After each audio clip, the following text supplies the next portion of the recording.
The second big idea is that of having layers of abstraction in our computer system. So how do we solve a problem using a computer? Let's say we want to sort a bunch of numbers.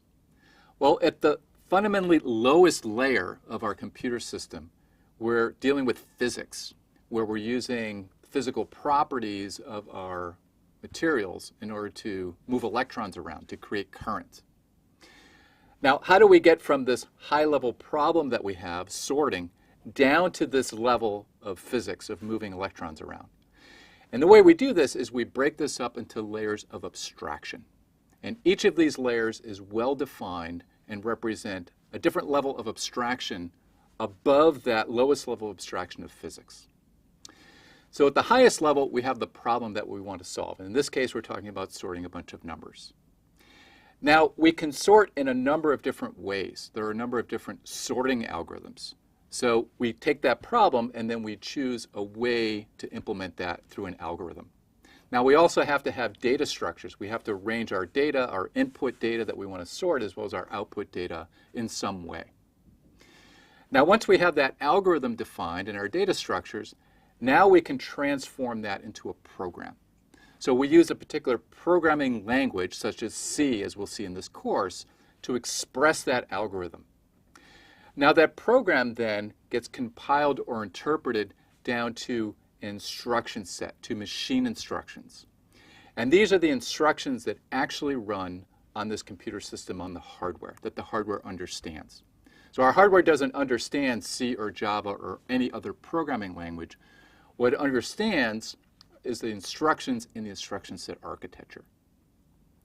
Now below that, we start getting into the hardware, the microarchitecture. So this is the design, for instance, of our processor and our memory, and that's designed to support the instruction set. So the instruction set provides the link between our programming language and our hardware design, because the programming language gets transformed into instructions in the instruction set, and the hardware is designed to interpret those and understand those and execute those. Now below the microarchitecture, we now have digital logic. And this is what we're going to cover in the next section of this course. And these are things called gates and other types of useful functions that we can use to build up our microarchitecture. And then below that, we get down into the analog behavior, the voltages and the currents that make up those digital logic circuits. And at the lowest level, we have process engineering and fabrication. So this is where we develop and manufacture these lowest level components in some manufacturing facility. A big advantage of having these layers of abstraction, a computing technology stack, is that we don't have to have anybody with an expertise in all of these areas. Instead, what we can do is we can assemble teams of experts in each of the layers of the stack. So for instance, we can have software designers, we can have programmers, we can have people who develop compilers and interpreters, we can have people whose expertise lies in the instruction set architecture, we can have microarchitects, we can have logic designers, we can have people who are associated with the physics of the circuit design, and then we can have people in the manufacturing facility who are concerned with the process engineering and fabrication.